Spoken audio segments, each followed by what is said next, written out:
الرحمن الرحيم الحمد لله الذي هو الأول والآخر والظاهر والباطن والصلاة والسلام على أشرف الأنبياء والمرسلين سيدنا ومولانا ومقتدانا أبي القاسم محمد اللهم صل على محمد وآل محمد وعلى أهل بيته الطيبين الطاهرين المعصومين سيما بقية الله في الأراضين المهدي المنتظر أرواحنا وأرواح العالمين لتراب مقدمه الفداء ولعنة الله على أعدائهم ومنكر فضائلهم وغاصب حقوقهم إلى قيام يوم الدين. وقال الله تعالى وهو أصدق القائلين: قل لا أسألكم عليه أجرا إلا المودة في القربى. وقال رسول الله صلى الله عليه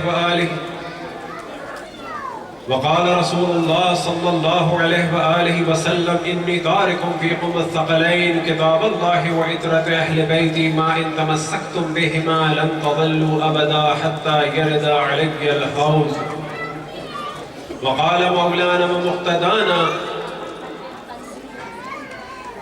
امام الحسين عليه الصلاة والسلام: إني لم أخرج أشرا ولا بترا ولا مفسدا ولا ظالما، إنما خرجت لطلب إصلاح في أمة جدي رسول الله، أريد أن آمر بالمعروف وأنهى عن المنكر وأسير بسيرة جدي رسول الله وأبي علي بن أبي طالب صلوات. اللهم صل على محمد وآل محمد.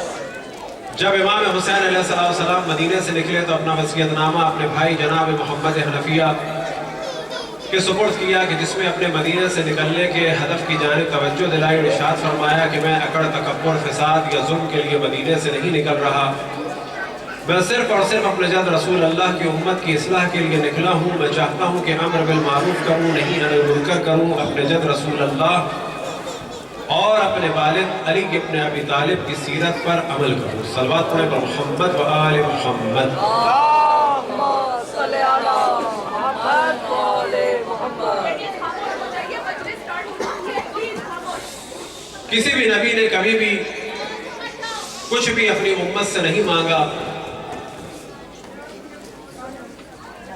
جائے کہ اپنی نبوت کی اور رسالت کی اجرت کو، کسی عام چیز کی بھی ڈیمانڈ نہیں کی. لیکن اشرف الانبیاء نے اپنی نبوت کی اجرت کو مانگا، رسالت کی اجرت کو مانگا، اور وہ بھی اللہ سبحانہ و تعالیٰ کے حکم پر یہ مانگا. اور اس مانگنے کا ذکر بھی قرآن مجید میں ہے. ایسا نہیں کہ کسی روایت میں آیا ہو صرف اور پھر اس کو رد کر دیا جائے یا روایت کو ضعیف کہہ دیا جائے.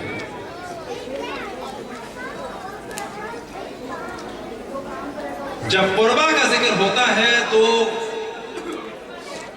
یہاں پر بھی ایک تاریخ میں گیم کیا گیا.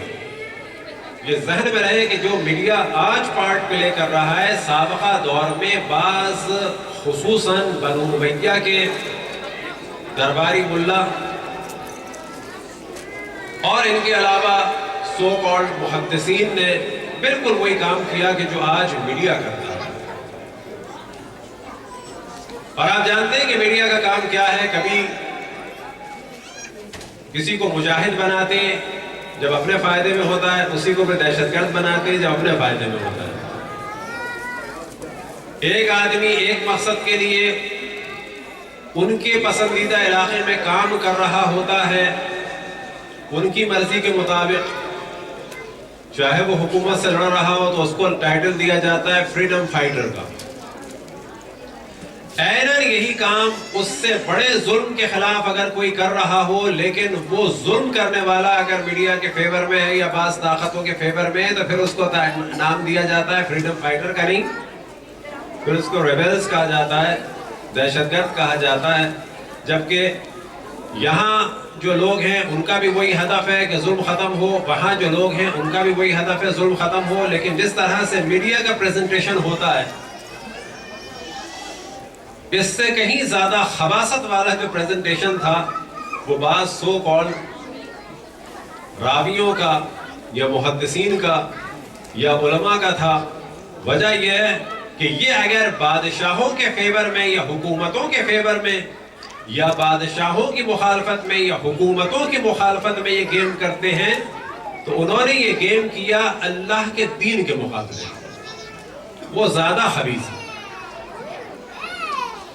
انہوں نے یہ گیم کیا اشرف الانبیاء کے اوصیاء کے مقابلے میں، انہوں نے یہ گیم کیا اشرف الانبیاء کے خلفاء کے مقابلے میں، انہوں نے یہ گیم کیا اشرف الانبیاء کے وزراء کے بارے میں، انہوں نے یہ گیم کیا اشرف الانبیاء کی ان ہستیوں کے بارے میں کہ جن کے بارے میں فرمایا انہم منی وانا منہم.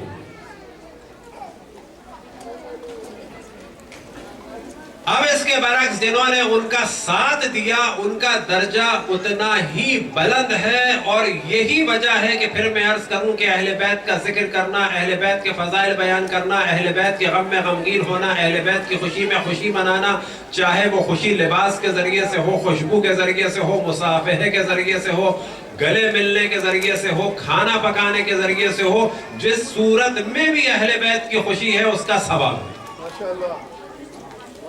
اور اہل بیت کا غم جس صورت میں بھی ہو، نوحے کی صورت میں، مرثیے کی صورت میں، سوز کی صورت میں، سلام کی صورت میں، سیاہ پرچم کی صورت میں، سیاہ لباس کی صورت میں، جدید دور میں فرض کریں کہ جی کوئی ایپ بنائے آپ میں سے، جدید دور میں کوئی پینافلیکس بنائے، جدید دور میں کوئی ایڈورٹائزنگ بورڈ خریدے امام حسین کے غم کو آشکار کرنے کے لیے، جدید دور میں کوئی ویب سائٹ بنائے، کوئی اس کا جو ہے مثال کے طور پہ خوبصورت سا پیج بنائے جس سے امام حسین کی یاد تازہ ہو. یہ سارے کام اشرف الانبیاء کی خدمت ہے. تو یہ ذہن میں رکھیں کہ نوجوانوں کی یہ ذمہ داری ہے کہ جدید طریقے سے سوچیں کس طریقے سے ائمہ علیہ السلام کی جانب لوگوں کو مدعو کیا جا سکتا ہے، لوگوں کو دعوت دی جا سکتی ہے، کس جدید طریقے سے. جدید ٹیکنالوجی کو استعمال کریں، سوچیں کیا کیا کام ہو سکتے ہیں جس سے اہل بیت کی جانب دعوت دی جائے.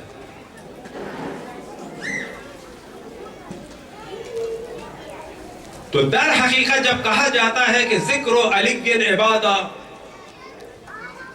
اس کے معنی ہی یہ ہے کہ اسلام واقعی زندہ ہو جاتا ہے علی ابن ابی طالب کے ذکر کے ذریعے سے.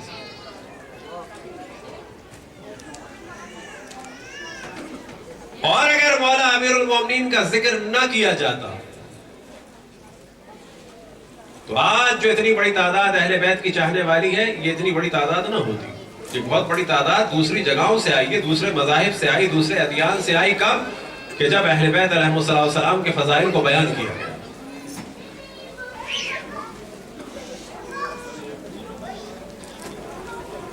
اسی طرح سے جب اہل بیت کے مصائب کو بیان کیا. اب مصائب میں سے یاد رکھیں بہت سارے مصائب ایسے ہیں کہ جن پہ سے انسان گزر جاتا ہے.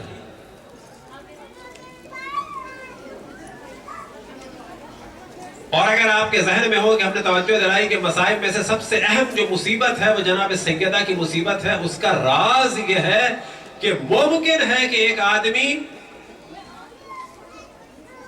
کربلا کے مصائب سن لے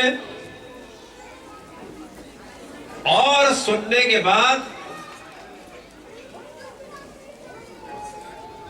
یا یہ کہ مخالف نہ ہو ان قاتلوں کا ایک صورت، یا یہ کہ ان قاتلوں کا دشمنوں کا مخالف ہو جائے. اگر ان کا مخالف ہو گیا تو کیا ہوگا؟ شیعہ ہو جائے گا. امکان ہے وہ وہیں رہے، امکان ہے کہ وہ وہیں رہے. امام حسن کے مصائب سننے کے بعد بھی اگر وہ مخالف ہو جائے معاویہ کا تو امکان ہے کہ پھر بھی وہی رہے. جیسی تو معاویہ کے بہت مخالف ہے. مثال کے طور پہ مفتی ہے UAE شیخ قبیسی, UAE کے جو آفیشل مفتی ہے شیخ قبیسی, وہ UAE کے ٹی وی سے کہہ چکے ہیں دبئی سے کہ عالم اسلام پہ جتنے فتنے ہیں اس کا دار و مدار معاویہ پہ ہے. لیکن اس کے بعد بھی وہ اپنے مذہب پر ہے ظاہر.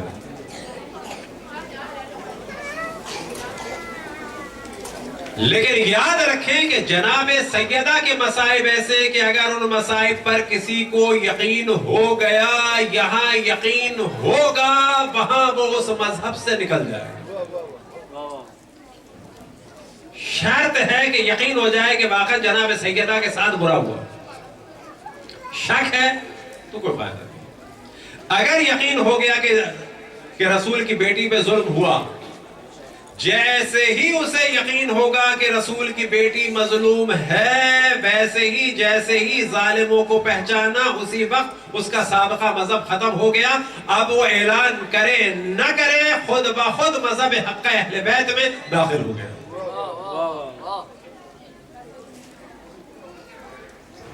کراچی میں ایک جگہ ہم نے نکاح پڑھایا, ایک بلوچ فیملی تھی, اب تو ان کا نام بھی یاد نہیں رہا. تو بعد میں ہم نے ایک دو سے سوال کیا جو ہمیں لے گئے تھے کہ یہ کب سے شیعہ ہیں. انہوں نے کہا کہ کچھ عرصے سے ہوئے, مثلا چند سال سے. تو وہاں پر ہم نے پوچھا مثلا وجہ کیا تھی شیعہ ہونے کی, تو آپ کو تعجب ہوگا وجہ جو ہے دو دوستوں کے درمیان ایک ڈائلاگ تھے, وہ تھے بڑی سمپل سی چیز تھی لیکن ان میں غیرت تھی. کوئی جو بات ہے کوئی چیز شرم بھی ہوتی ہے, کوئی حیا بھی ہوتا ہے. انسان دیندار بعد میں ہوتا ہے, پہلے انسانی اعتبار سے انسان تو ہو. یہ دیندار ہونے والا مسئلہ بعد میں, یاد رکھیے پہلے انسان ہوگا تو دیندار ہوگا. اب اگر وہ انسان ہی نہیں ہے تو وہ بظاہر آپ کو دیندار لگ رہا ہے, وہ اصل انسان نہیں ہے. لہذا بعض دفعہ جو لوگ کہتے ہیں دینداروں نے دھوکہ دے دیا, دیندار دھوکہ نہیں دیتا. اگر وہ دیندار ہوتا تو دھوکہ نہیں دیتا. آیت اللہ عظمہ برجردی سے کسی نے کہا کہ طالب علم نے چوری کر لی. انہوں نے کہا نہ طالب علم ہوتا چوری نہ کرتا, یہ کہو کہ چور طالب علم کے روپ میں آیا ہے.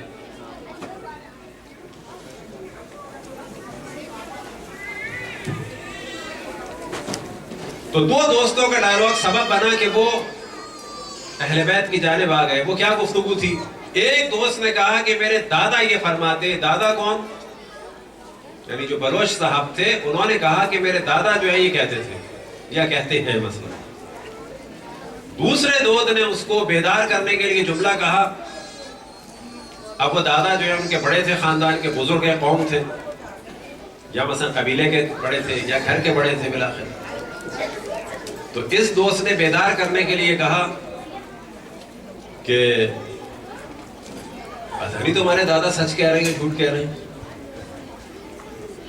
تو دوست کو برا سا لگا, تم میرے دادا کے بارے میں مثلا یہ بات کر رہے ہو کہ وہ سچ کہہ رہے ہیں یا جھوٹ کہہ رہے ہیں. تو کیا ہوا, تمہارے دادا جو ہے جھوٹ نہیں بول سکتے, امکان تو ہے جھوٹ بول رہے ہو. کہا کہ دیکھو یہ بات صحیح نہیں ہے, تم انسلٹ کر رہے ہو. کہنے لگے کیا ہوا؟ جب رسول کی بیٹی کے بارے میں یہ احتمال دیا جا سکتا ہے معاذ اللہ, اور گواہ مانگے جا سکتے ہیں, اور گواہ آنے کے بعد بھی اس کے قول کو رد کر دیا جائے, تمہارا دادا کیا چیز؟ اب اس نے سوال کیا کیا مطلب, کیا رسول کی بیٹی سے کسی نے رسول کی بیٹی کی کسی نے بات کو نہیں مانا؟ کیا رسول کی بیٹی کو کہیں گواہی دینی پڑی اور گواہی رد ہوئی؟ کیا رسول کی بیٹی کے بارے میں کبھی کسی نے تصور کیا کہ معاذ اللہ وہ جھوٹ بول رہی تھی؟ یہ سوالات اس کے ذہن میں آئے اور اس نے بتایا کہ بعد اشرف الانبیاء, یا بہت واضح کہا جائے بعد شہادت رسول اللہ, یہ اور واضح کیا جائے بعد قتل رسول اللہ, کہ جب اشرف الانبیاء کو زہر دیا گیا اور دنیا سے رخصت ہوئے تو اس کے بعد جناب سیدہ کی حیثیت کس طرح سے کر دی گئی کہ آپ کو جانا پڑا اپنی بات کو ثابت کرنے کے لیے. کس کو جانا پڑا؟ کہ جس کے لیے آیت تطہیر نازل ہوئی تھی. جناب سیدہ کی بات کا انکار در حقیقت قرآن کا انکار تھا. صلوات پڑھیں بر محمد والے. اللهم صل على محمد وآل محمد. تو جناب سیدہ کے مصائب یاد رکھیں کہ تمام مشکلات کا حل ہے. کون سی مشکلات کا؟ کہ جتنی بھی تبلیغی اور یہ سارے دینی مسائل ہیں ان کا سب سے اہم چیز وہ ہے. یہی وجہ ہے کہ ضروری ہے کہ جناب سیدہ کے مصائب کو دنیا تک پہنچایا جائے.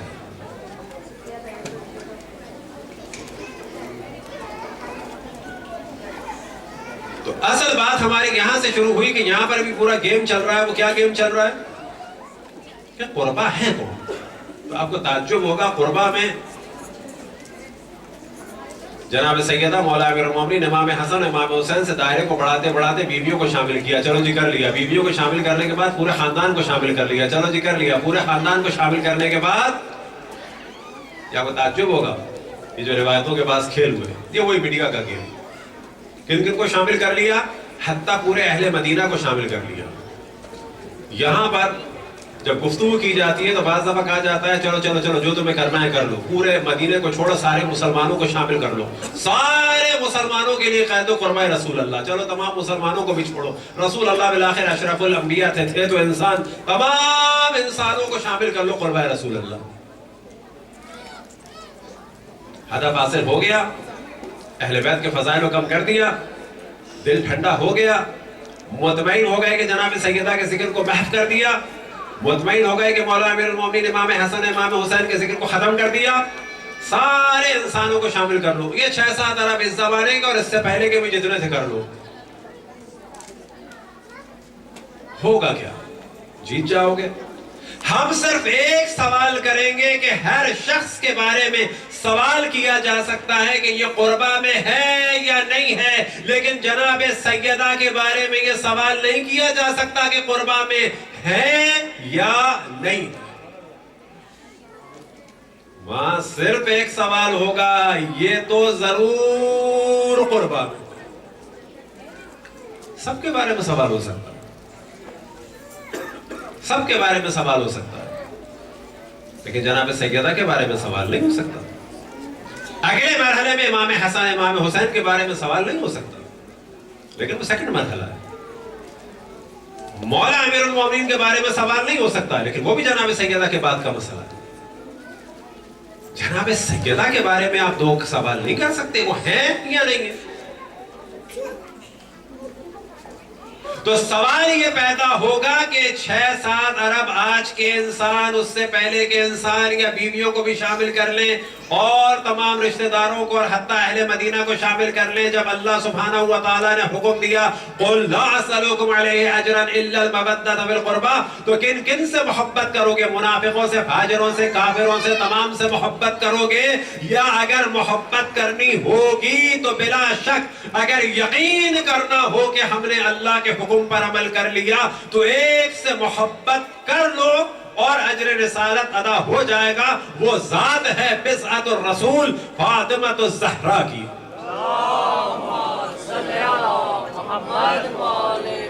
ایک سے کر دو کافی. باقی وہ 10-15 ارب 20 ارب جو 14 سال میں اتنے لوگ گئے، ان سے ضرورت نہیں ہے. ایک سے کر لو یقین ہو جائے.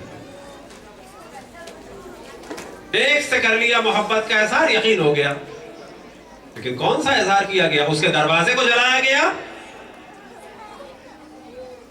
یہ جو شکم میں جو بچہ تھا اسے قتل کر کے اظہار محبت کیا، کون سا؟ یا شوہر کے گلے میں رسی کو ڈال کے اظہار محبت کیا؟ یا گھر کو آگ لگا کے آگ لگانے کی دھمکی دے کے اظہار محبت کیا؟ قُلْ لَا أَسْأَلُكُمْ عَلَيْهِ أَجْرًا إِلَّا الْمَوَدَّةَ فِي الْقُرْبَى. آگ لگا کے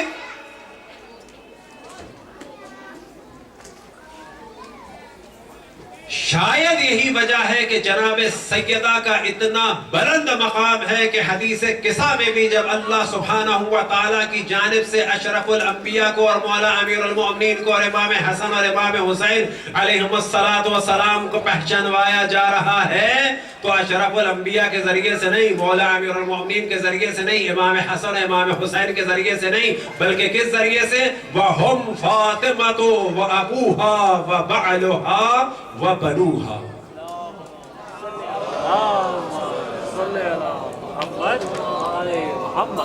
جناب سیدہ کے مقام کے لیے ایک حدیث نقل ہو.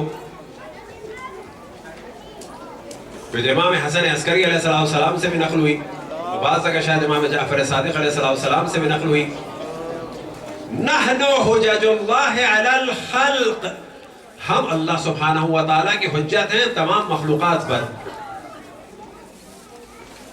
اگلا مرحلہ کیا ہے؟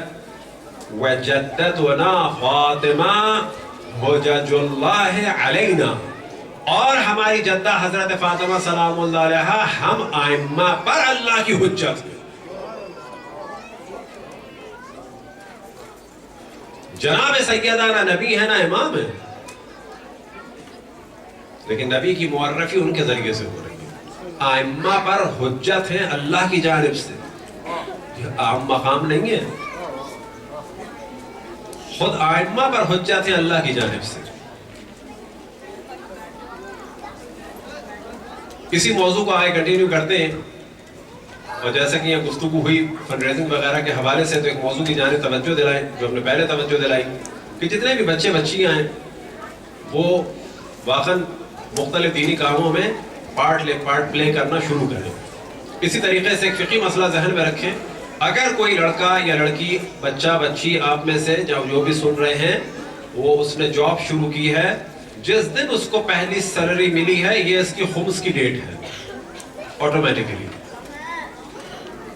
یہ خمس کی ڈیٹ بعض حالات میں ایسے ہیں، وہ ہم تفصیل سے ڈسکس نہیں کرتے، کہ جب آپ خود معین کر سکتے ہیں، لیکن اگر آٹومیٹکلی سوال کیا جائے جس دن آپ کو پہلی دفعہ یہ پیسے ملے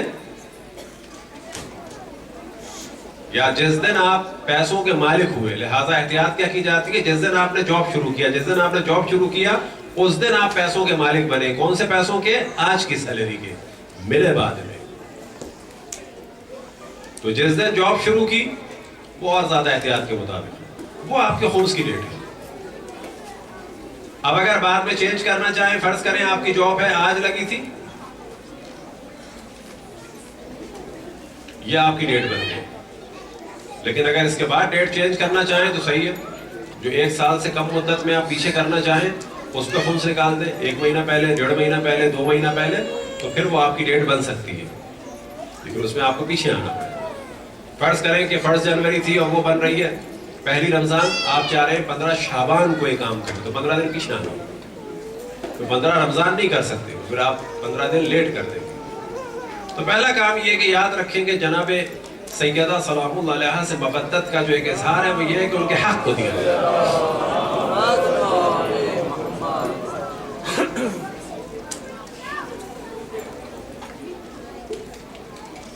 اسی طرح سے دینی کاموں میں خود شریک ہونا شروع کریں، جیسا کہ پہلے بھی ہم نے توجہ دینی کہ جس طرح سے آپ کرائے خود دیتے ہیں، بعض جگہ آپ نے کھانے کے پینے کے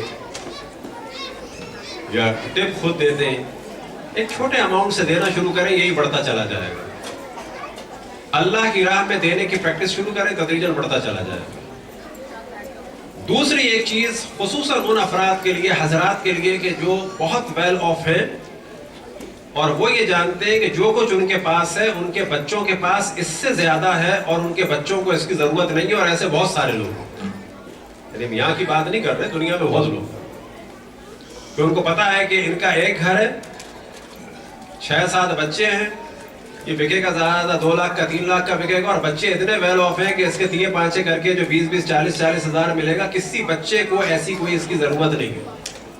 ہاں اب اگر بچے پریشان ہیں، بیوی پریشان ہے، کسی کو پتا ہے کہ میرے بعد بچوں کی پریشانی ہے، ان کے لیے بات نہیں ہو رہی، لیکن اگر کسی کو پتا ہے کہ میرے بچوں کو ان کی ضرورت ہی نہیں ہے، بیوی کو اس کی ضرورت ہی نہیں ہے، بہت زیادہ ویل آف ہیں، تو ایک کلچر کی ابتدا کریں یہاں پر کہ جو پوری تاریخ تشیع میں رہا ہے، اتفاق سے یہاں عیسائیوں میں ہے، انڈیا پاکستان میں لکھنؤ میں بہت زور پہ تھا وہ، اور وہ کلچر ہے وقف کا کلچر۔ بہت سارے ایسے لوگوں کے جنہیں پتا ہے کہ ان کے بچے جو ہیں وہ بہت آگے بڑھ چکے ہیں، ملینر ہو چکے ہیں، اور یہ انہیں پتا ہے کہ 4 لاکھ کا گھر ان کے بچوں کے لیے ہو یا نہ ہو فرق نہیں پڑتا، لیکن پھر ہم بتائیں بچوں کو دربدر نہیں کرنا ہے، کسی کے بچے اگر چھوٹے ہیں، بیوی کو دربدر نہیں کرنا ہے، سب سے بڑی عبادت یہ ہے کہ بیوی بچوں کا خیال کرے، وصیت میں لکھ دیں اگر تم لوگ ملینر ہو جاتے ہو تو یہ بات میں وقف کر دینا میری جانب سے، ابھی نہ ان کو دربدر۔ لیکن اگر کوئی بہت ویل آف ہے، تو یہ کلچر شروع کرے کہ سوچے کہ میں نے بچوں کو پڑھا دیا لکھا دیا، اس گھر سے زیادہ ان کی فیسیں دے دی، بچے میرے ویل آف ہو چکے ہیں، یا یہ کہ وہ خود پڑھ چکے ہیں، ان بچوں سے پیار سے محبت سے کہے کہ بیٹا میں چاہتا ہوں تمہارے ثواب کے لیے، اپنے ثواب کے لیے، اپنے ماں باپ کے ثواب کے لیے، تمہاری ماں کے ماں باپ کے ثواب کے لیے، یہ ایک چھوٹی سی چیز ہے کہ جو تمہیں ملے نہ ملے فرق نہیں پڑتا، اس کو میں جناب سیدہ کی خدمت میں، ان کے مذہب کی، بابا کے مذہب دین کی خدمت میں، ان کے بچوں کی اور ائمہ علیہم السلام کی ترویج کی خدمت کے لیے کسی امام بارگاہ یا کسی نیک کام کے لیے وقف کر رہا ہوں۔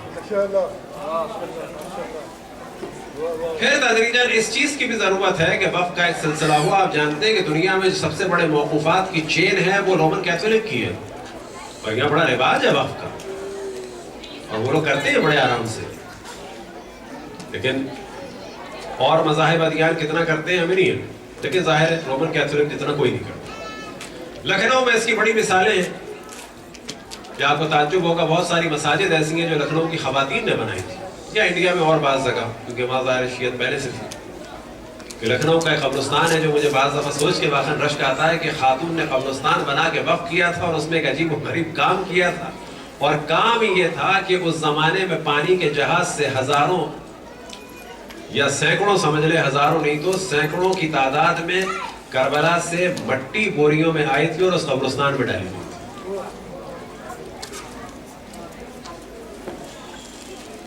تو یہ کام مرد بھی کر سکتے ہیں، خواتین بھی کر سکتی ہیں، لیکن اس تاکید کے ساتھ کہ ایسا دینی کام نہیں کہ جس سے بیوی بچوں کی زندگی پریشان و خراب ہو۔ ہاں یہ کیا جا سکتا ہے کہ بچوں اگر تم لوگوں کے حالات اچھے ہو جائیں، لکھے اس کی ضرورت نہیں ہے تمہیں، تو پھر یہ کر دینا۔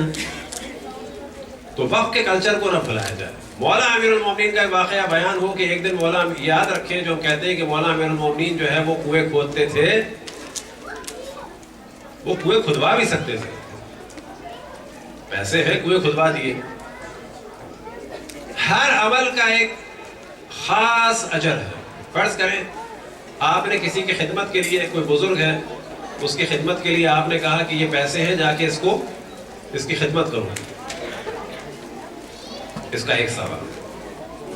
آپ ہیں بہت پیسے والے، آپ نے کہا میں جا کے اس کی خدمت کروں گا، میں اس کو نہلاؤں گا، میں اس کو دھلاؤں گا، اللہ نے جو مجھے مال دیا ہے وہ بھی خرچ کروں گا، یہ جو ہاتھ دیے ہیں ان کو میں استعمال کروں گا۔ اس کا الگ ثواب ہے، اس کا الگ ثواب ہے، اس ثواب میں وہ لطف نہیں ہے، اس ثواب میں یہ لطف نہیں۔ دعا کرنی چاہیے کہ جتنے طریقوں سے نیکی ہو سکے انسان نیکی کرے، جتنے طریقوں سے نیکی ہو سکے۔ تو مولا امیر المومنین کنویں خود کھودتے تھے بعض دفعہ۔ وجہ کیا تھی کہ کھدوا کے وقف کرنے میں الگ لطف ہے، کھود کے وقف کرنے میں الگ لطف ہے۔ اور ایک دفعہ کا واقعہ یہ ہے کہ جس وقت آپ نے کنواں کھودا اور کھودتے کھودتے جیسے ہی فشار کے ساتھ پانی نکلا اور مولا امیر المومنین نے جو ہے صدا بلند کی کہ مجھے اوپر کھینچو، اور جیسے ہی کھینچنا شروع کیا، جیسے ہی پانی نکلا آپ نے اللہ اکبر کا نعرہ لگایا، تکبیر بلند کی، اور اس کے بعد کہا کہ مجھے اوپر کھینچو، اور جب آپ کو کھینچا جا رہا تھا اسی دوران آپ نے کہا کہ جلدی سے وقف نامہ لکھو کہ علی ابن ابی طالب نے اسے اللہ کی راہ میں وقف کر دیا۔ بعض افراد نے کہا کہ مولا اتنی جلدی کیا تھی، آپ کی تاکید تھی کہ میرے اوپر آنے سے پہلے یہ کام ہو جائے۔ بعض افراد نے کہا کہ مولا اتنی جلدی کیا تھی، آپ نے فرمایا اتنی جلدی اس لیے تھی کہ مجھے نہیں معلوم کہ یہ کام میں کر سکوں گا یا نہیں کر سکوں۔ یعنی کس کے لیے درس ہے کہ اگر نیک کام کا سوچ لیا ہے تو اس کو بہت ڈیلے نہ کریں، جتنی جلدی ہو سکے کر دیا جائے۔ ممکن ہے کہ ہمیں موقع نہ مل سکے۔ صلوات پڑھیں پر محمد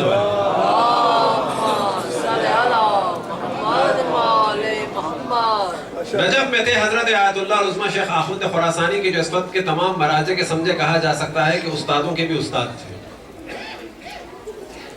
ایک دفعہ جب درس سے نکل رہے تھے، شاگردوں کا بہت بڑا جھمگھٹا ساتھ تھا، اور اس دوران معمولاً علمی سوالات ہوتے ہیں۔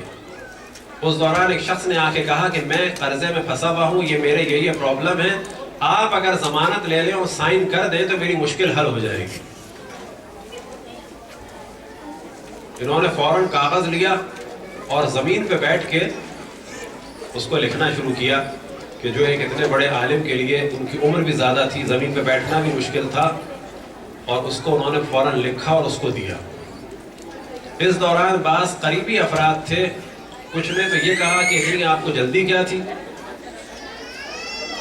اب بعد میں کر لیتے، البتہ جو خاص یہ آپ کی شان کے خلاف تھا یا اس طرح زمین پہ بیٹھ جانا، بعد میں کر لیتے دفتر آ کے۔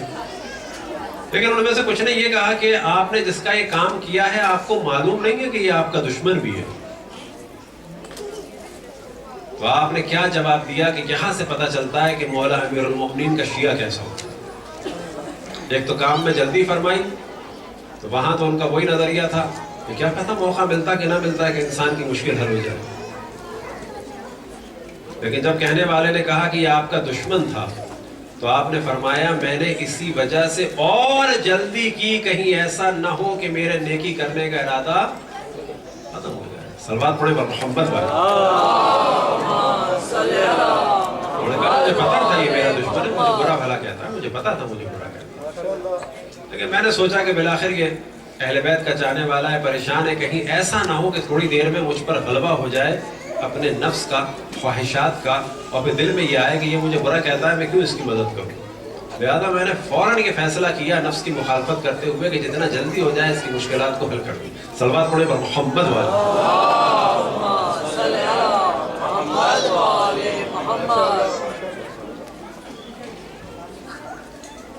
ایک موضوع جو بہت اٹھایا جا رہا ہے ہر جگہ، آپ کو تعجب ہوگا ابھی بھی چل رہا ہے، یہ موضوع ظاہراً بلکہ یقینی طور پہ ڈاکٹر غامدی نے بہت اٹھایا کہ جب کسی نے سوال کیا کہ یہ جو کہا جاتا ہے پنجتن پاک تو یہ کیا ہے، تو انہوں نے کہا نہیں، اسلام میں ایسا کچھ نہیں،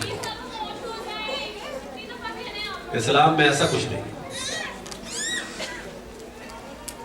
اب یہاں پہ یاد رکھیں کہ اس قسم کے علماء یا علماء لغا سے جو ان کی صحیح باتیں، لیکن یاد رکھیں ہزار صحیح باتیں اخلاقی ہوں یا سیاسی ہوں، اس کے مقابلے میں اگر اہل بیت کے مقام کو نفی کرنے والی ایک بات ہو تو وہ بدترین گناہوں میں سے گناہ ہے، کیونکہ اہل بیت دین کا ستون، اہل بیت دین کا ستون ہے، اور جہاں سے اہل بیت کی نفی کی بو آئے سمجھ لیں کہ یہ شیطان ہے، جو بھی ہو۔ وجہ یہ ہے کہ دین قرآن اور اہل بیت۔ اب یہ سوال کیا جائے کثرت سے تمام تفاسیر اہل سنت میں ہے، وَتَلَقَّى آدَمُ رَبِّهِ كَلِمَاتٍ فَتَابَ عَلَيْهِ إِنَّهُ هُوَ التَّوَّابُ الرَّحِيمُ کہ اللہ سبحانہ وتعالیٰ نے آدم کو کچھ کلمات سکھائے۔ تمام تفاسیر اہل سنت میں خصوصاً مشہور میں ہے کہ کلمات کیا تھے، محمد و علی و فاطمہ و حسن و حسین۔ اب کہتے ہیں کہ اسلام میں پنجتن کا تصور نہیں ہے۔ چادر تطہیر میں یہ 5 ہستیاں ہیں۔ تمام مفسرین اہل سنت نے کسی نے بھی یہ جرت نہیں کی کہ یہ کہہ سکے کہ 5 کے علاوہ کوئی اور تھا یا تھی۔ کوشش کی جناب ام سلمہ نے آنے کی تو اشرف الانبیاء نے کہا کہ تم خیر پہ ہو لیکن یہاں نہیں، اندر نہیں۔ اور بلا شک جناب حضرت ام سلمہ صلوات اللہ والسلام علیہا بلا شک خیر پہ، صلوات پڑھیں پر محمد والے۔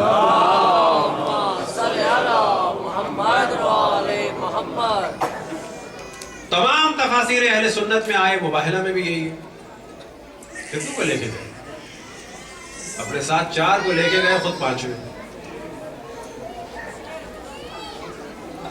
تو یہ ذہن میں رکھیں کہ ہر زمانے میں اہل بیت کے خلاف کام ہو رہا ہے۔ البتہ اہل بیت کے خلاف تو کیا، خود رسول اللہ کے خلاف ہی کام شروع ہو گیا تھا جب انہیں حزیان کی نسبت دی۔ یہاں سے کہا جاتا ہے کہ جو شیعہ توہین کرتے نہیں، ہم کوئی توہین نہیں کرتے۔ صحیح بخاری میں واضح ہے کہ خلیفہ دوم نے جو ہے واضح کہا قد غلبہ الوجع، ان پر بیماری کا غلبہ ہے۔ بعض دیگر کتابوں میں ہے انہ لیحجر، یہ جو ہے بہکی بھی باتیں کر رہا ہے، اس کا ترجمہ یہ ہوگا۔ اور بعض جگہ کھل کے بیان ہوا ان الرجل لیہجر، یہ آدمی بکواس کر رہا ہے، اس کو جو سروس ترجمہ یہ ہوگا، بیکار باتیں کر رہا ہے، بہکی بھی باتیں کر رہا ہے۔ فتح الباری وغیرہ دیگر کتب ہیں، بخاری میں بعض جو شروحات ہیں ان میں واضح کہا گیا ہے کہ اس سے مراد ہے الحزی، حزی یعنی وہی ہزیان، بہکی ہوئی باتیں۔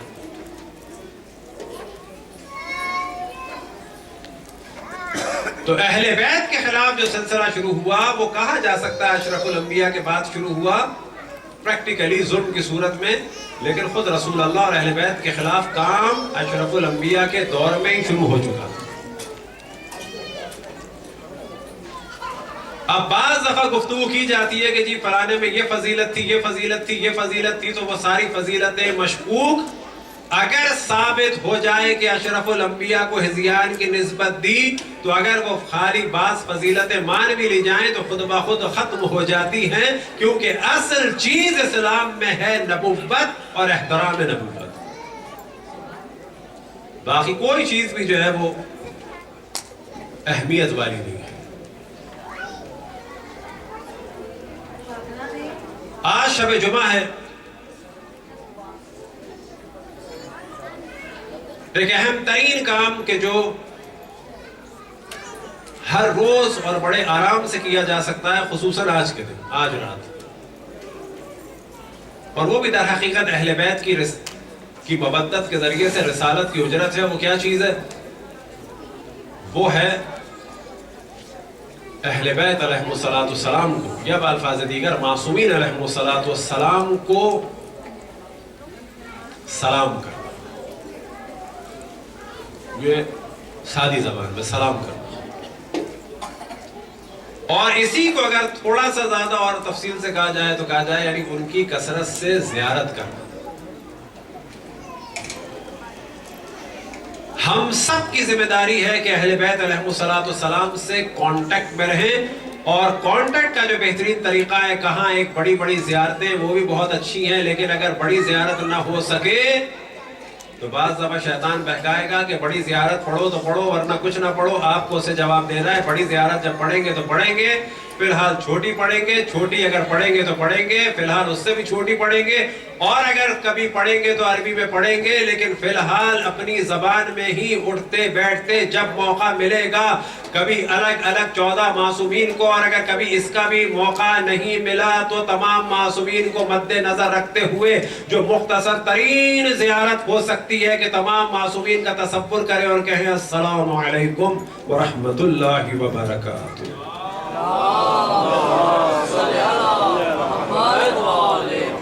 اور یہ وہ مختصر ترین زیارت ہے کہ خدا ہم سب کو توفیق دے کہ شاید اس کا نتیجہ یہ نکلے کہ جب دم بھی نکل رہا ہوگا تو اس وقت اگر زبان میں بھی لکنت ہوگی، اگر وقت بھی نہیں ہوگا تو انسان کر سکتا ہے السلام علیکم۔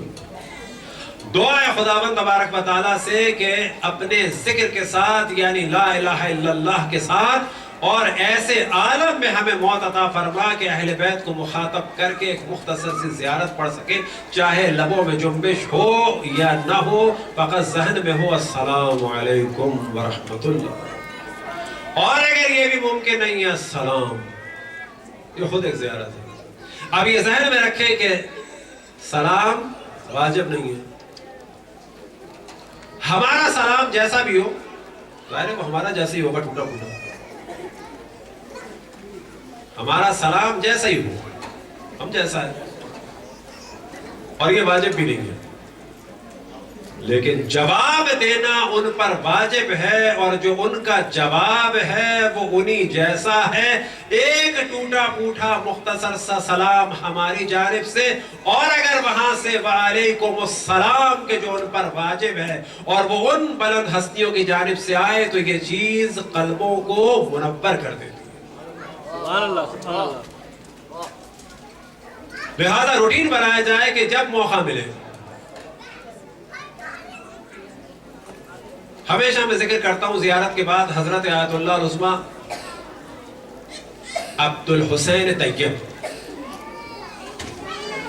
ہمیں اب تک یاد ہے کہ اس زمانے میں امامہ بھی نہیں پہنتے تھے، پینٹ شرٹ میں تھے، اصفہان پہنچے، اصفہان پہنچنے کے بعد ہم تھے، ہمارے دوست تھے خاور بخاری، اصفہان پہنچے۔ اصفہان پہنچنے کے بعد ادھر ادھر ڈھونڈا پوچھا، اور تقریباً 90 سے زیادہ سال کی عمر میں حضرت آیت اللہ العظمہ طیب تھے۔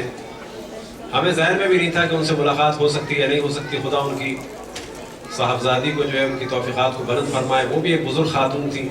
ہم نے کہا ہم پاکستان کے ہیں، مانسار میں رہتے ہیں، یہاں آئے ہیں، ان کی زیارت چاہتے ہیں۔ اب وہ کہ اتنے مشہور اتنے بزرگ عالم سے ظاہر ہے کہ بغیر ٹائم کی ملاقات مشکل ہوتی ہے، اور ہمارے لیے مشکل یہ تھی کہ ہم اصفہان میں اسٹے بھی نہیں کر سکتے تھے زیادہ، کہ فوراً واپس جانا تھا۔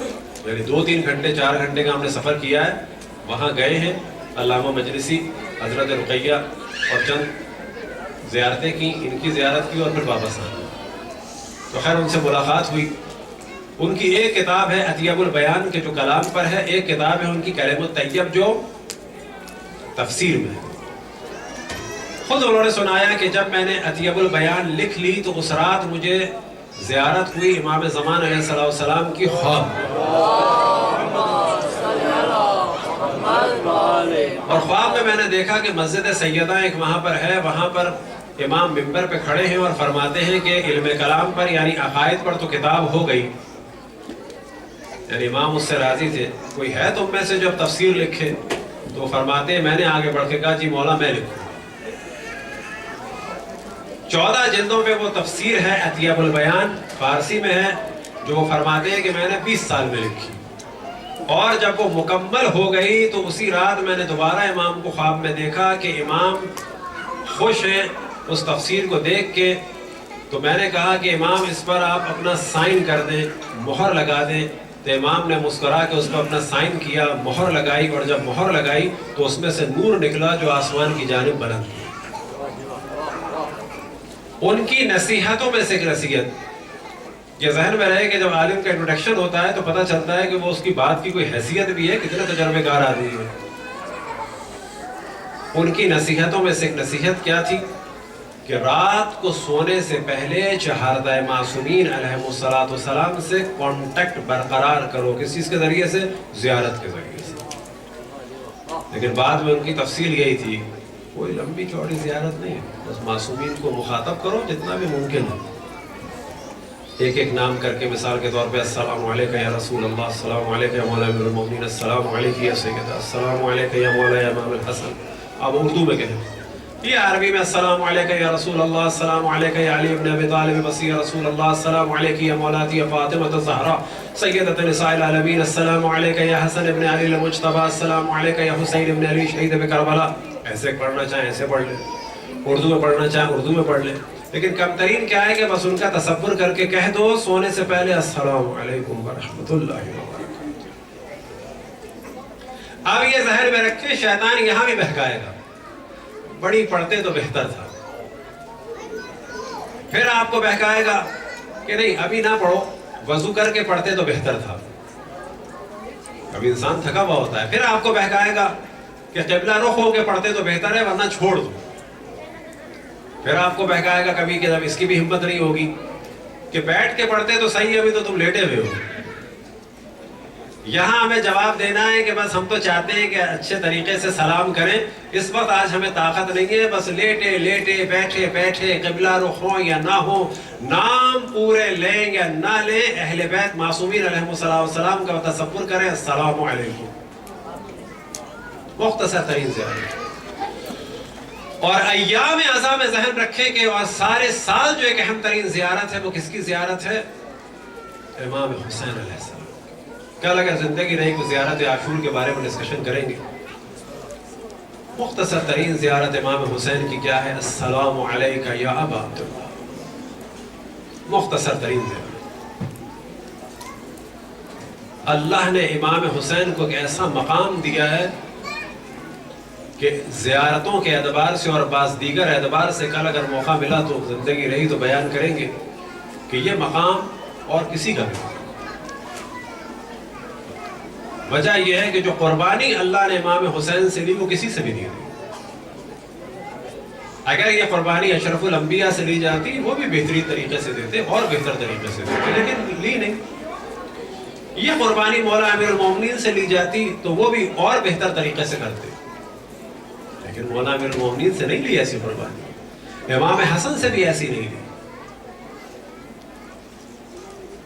اس قربانی کے لیے امام حسین کو منتخب کیا، اور انہی قربانیوں میں سے قربانی کیا ہے کہ ایسے نوجوانوں کے ذریعے سے اللہ نے امتحان لیا کہ ایسی قربانیاں اللہ نے کسی سے بھی نہیں۔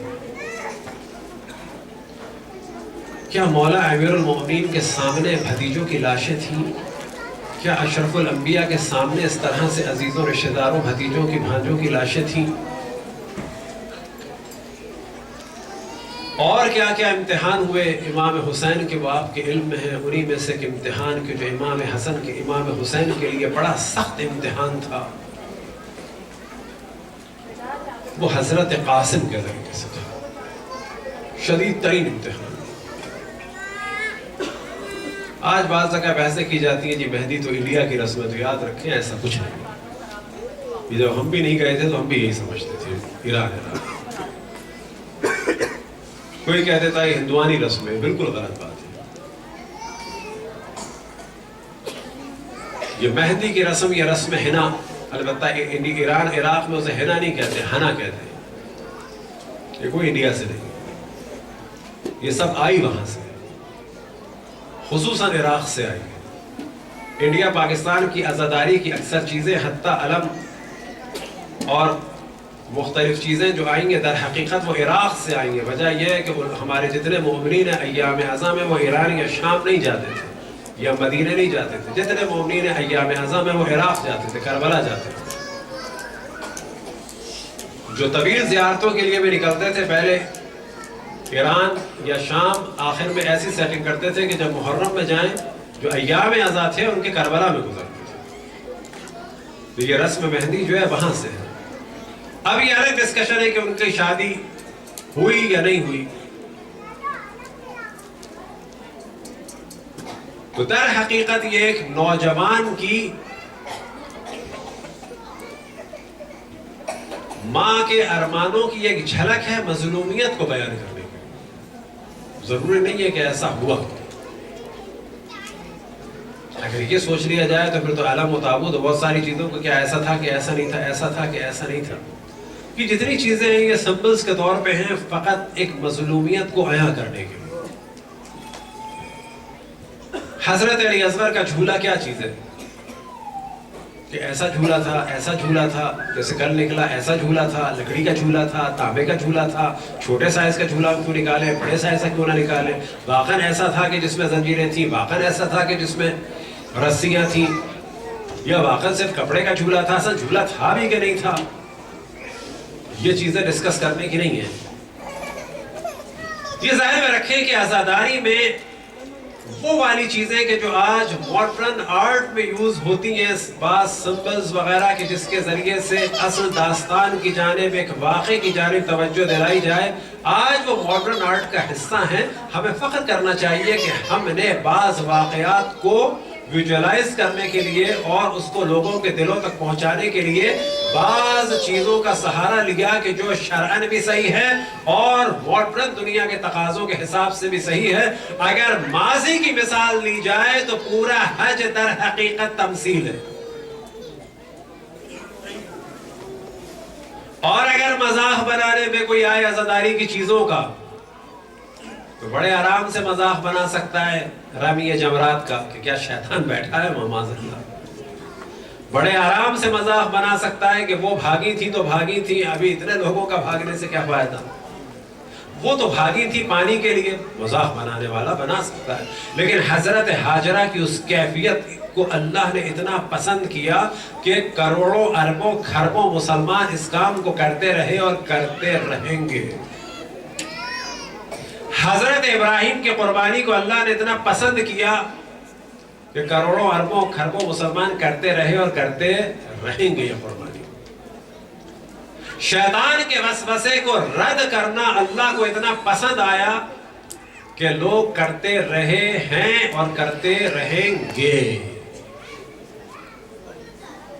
پورا حج یاد رکھے تمثیل ہے، بعض لوگ کہتے ہیں ہم حج پڑھنے گئے تھے. یاد رکھیں حج میں کچھ نہیں پڑھنا ہے سوائے 2 رکعت نماز کے. کوئی چیز پڑھنا واجب نہیں ہے. صرف زبان سے، وہ بھی زبان کی ضرورت نہیں ہے، صرف ایک نیت ہے کہ جو بعض دفعہ لوگ پڑھ لیتے ہیں ظاہر ہے جب قافلے میں ہوتے ہیں. اور پڑھنے کی چیز صرف 2 رکعت نماز ہے، صرف 2 رکعت نماز. باقی کیا چیز ہے؟ باقی صرف اور صرف حضرت ہاجرہ، حضرت ابراہیم اور حضرت اسماعیل کی مظلومیت کو اور کیفیات کو تمثیل کے ذریعے سے زندہ رکھا گیا. سبحان اللہ سبحان اللہ.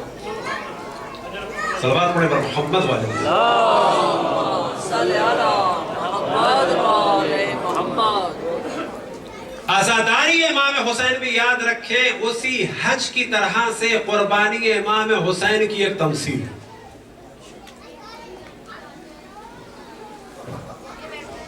ایک ماڈرن مثال ہم بعض دفعہ دیتے ہیں، آج بھی دے دیں.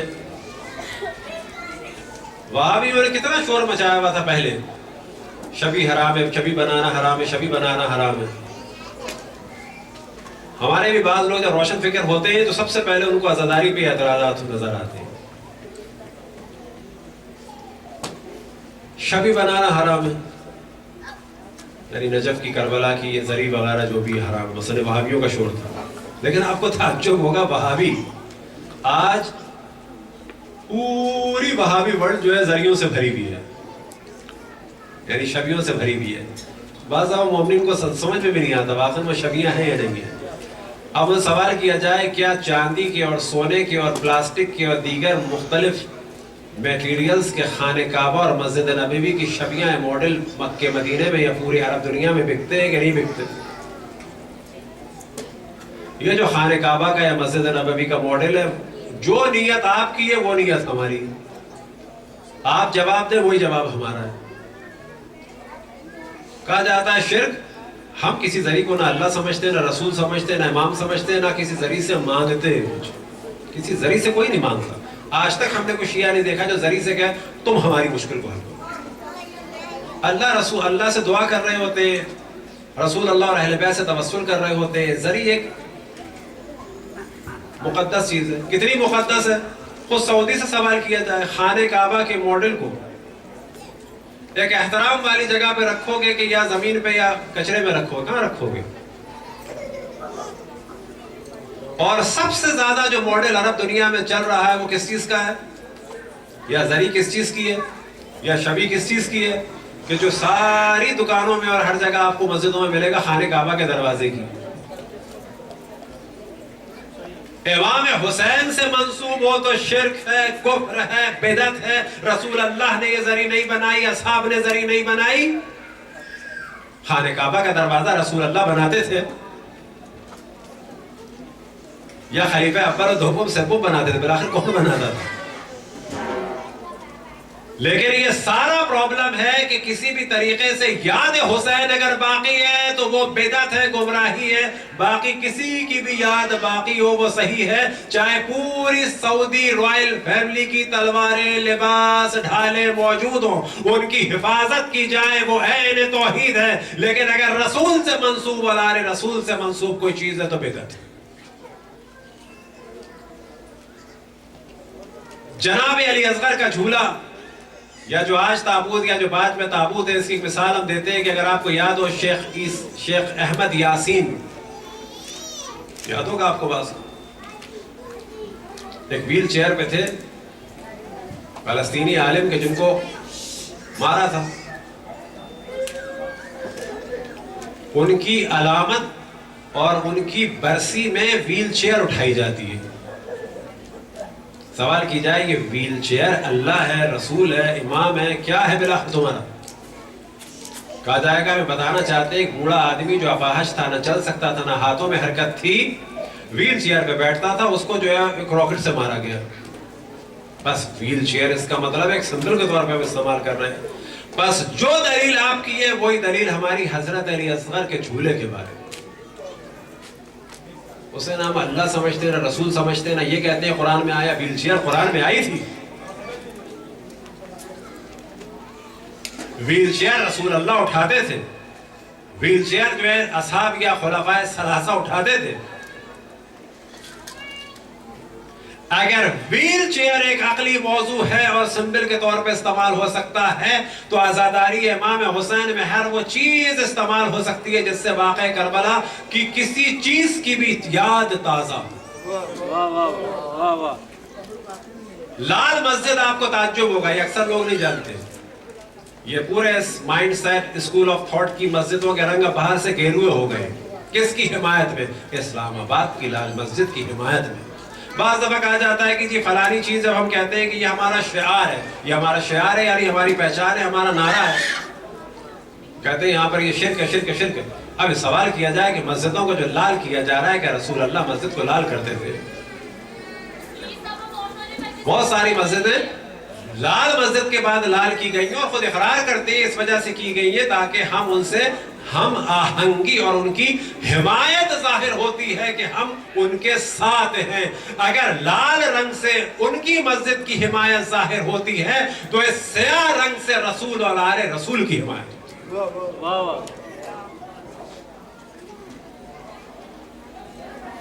یہ عزاداری بھی بالکل تمثیل ہے جناب ہاجرہ اور جناب ابراہیم اور جناب اسماعیل کی داستان کی، یہ ان کے فرزندوں کی داستان کی تمثیل ہے۔ کبھی اس میں مصائب نظر آئیں گے جناب قاسم کے تو کبھی اس میں چیزیں نظر آئیں گی جناب علی اکبر کی۔ امام حسین سے ایک سخت ترین امتحان ہوا چند بچوں کی شہادت کے ذریعے سے۔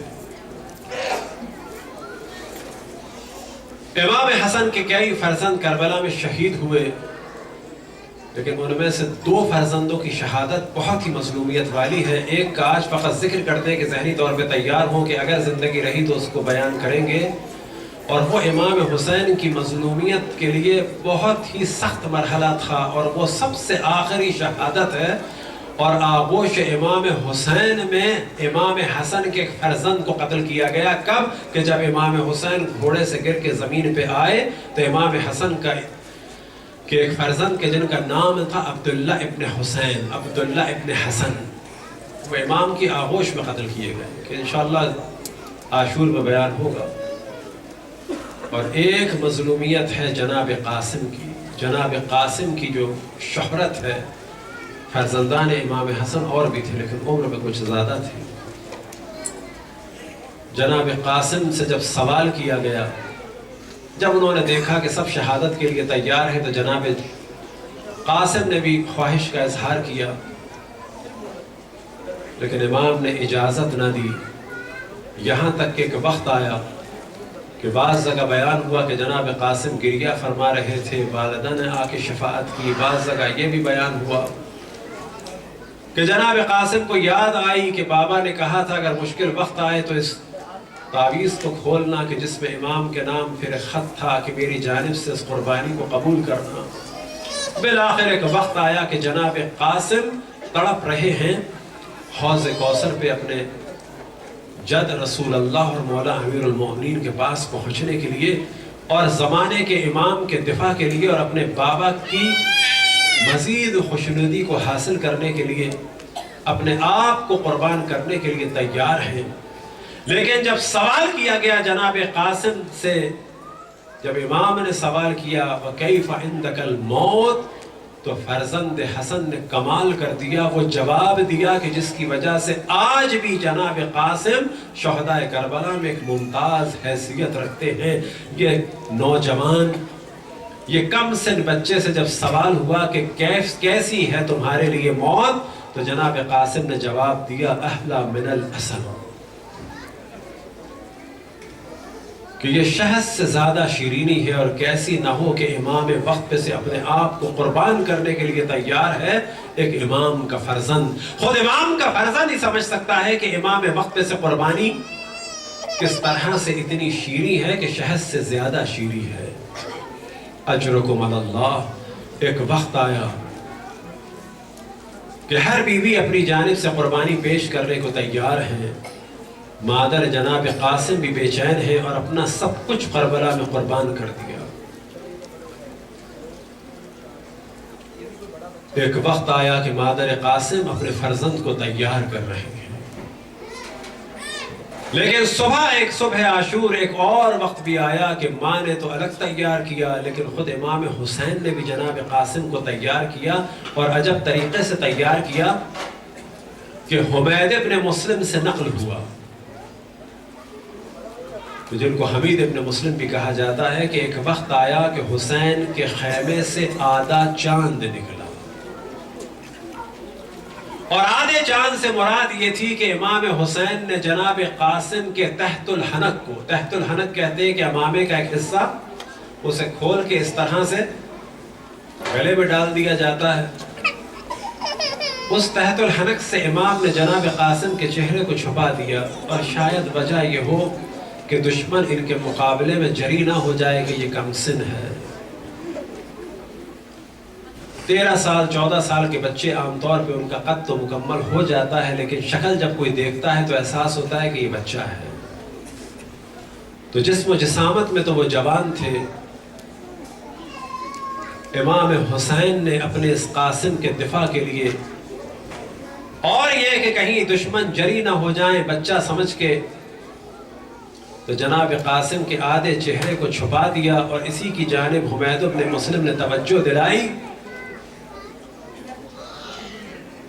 کہ ایک وقت آیا کہ حسین کے خیمے سے آدھا چاند نکلا، کیونکہ آدھا چہرہ کھلا ہوا تھا، کیونکہ حسین کے چہرے سے پورے چاند بھی نہیں، حسین کے خیموں سے پورے چاند بھی نکلے، کبھی عباس کی صورت میں، کبھی علی اکبر کی صورت میں، کبھی اون کی صورت میں، کبھی محمد کی صورت میں، لیکن ایک وقت آیا کہ آدھا چاند نکلا، اور یہ آدھا چاند حسن ابن علی کی جانب سے قربانی کا چاند تھا۔ ایک وقت آیا کہ امام حسین نے اپنے اس بھتیجے کو تیار کیا، دل یہ کہتا ہے کہ عجب نگاہوں سے دیکھا ہوگا، مقابل میں نقل ہوا کہ جناب زینب اور جناب ام کلثوم کے دل ہلتے تھے کہ جب امام حسن کی اس کیفیت کو دیکھتی تھی کہ جب وہ تڑپ رہے تھے زہر کے عالم میں۔ ہاں مومنو، ایک وقت آیا کہ امام حسین گریہ فرما رہے تھے امام حسن کو دیکھ کے، اور امام حسن نے سوال کیا کہ یا ابا عبداللہ کیوں رو رہے ہو؟ تو امام حسین نے جواب دیا آپ کے مصائب کو دیکھ کے رو رہا ہوں۔ تو امام حسن نے اس وقت فرمایا تھا لا یوم کا یوم کا یا ابا عبداللہ، کہ حسین تم میرے مصائب پر رو رہے ہو، لیکن جیسا تمہارا دن ہوگا ویسی مصائب کا دن تو کسی کا نہ ہوگا۔ لا یوم کا یوم کا یا ابا عبداللہ۔ ہاں مومنو، ایک وقت آیا کہ امام حسین کو کبھی امام حسن یاد آئے ہوں گے۔ امام حسین کو امام حسن سے اتنا عشق تھا کہ امام حسن کو جب دفنا چکے تو امام نے ایک جملہ کہا اَأَدْهَنُ رَاسِي وَأَتِيَبُ مَحَاسِنِي، کیا میں اپنے سر میں اب تیل ڈالوں اور اپنی داڑھی کو خوشبودار کروں؟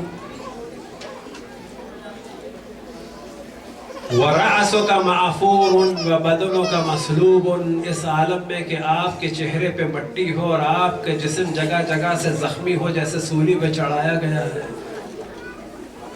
تصور کریں کہ وہ حسین کے جو بھائی کے عالم میں اس کربناک جملے کو کہے، کس عالم میں جناب قاسم کو رخصت کیا ہوگا۔ ہاں مومنو، ایک وقت آیا کہ جناب قاسم کو رخصت کیا۔ حمید ابن مسلم نے ایک جملہ کہا کہ حسین کے خیمے سے آدھا چاند نکلا، اور میں اب تک نہ بھولوں گا کہ جب وہ مقابلہ کر رہا تھا تو اس کے سیدھے پاؤں کے جوتے کا تسمہ کھلا ہوا۔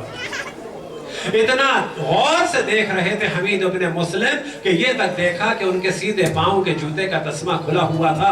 اجرکم اللہ۔ ایک وقت آیا کہ کہتے ہیں کہ قاسم نے وہ مارکہ کیا کہ حیدر کرار یاد آ گئے، ہر جانب سے علمان کی ندائیں بلند ہو گئی۔ اسی دوران مرہ نے کہا کہ اگر میں اس جوان کو قتل نہ کروں تو سارے عرب کا گناہ مجھ پہ ہو۔ حمید ابن مسلم کہتا ہے کہ تجھے کیا ضرورت پڑی ہے جوان کے مقابلے میں جانے کے لیے؟ اتنے لوگوں نے اسے گھیرا ہوا ہے لیکن یہ نہ مانا۔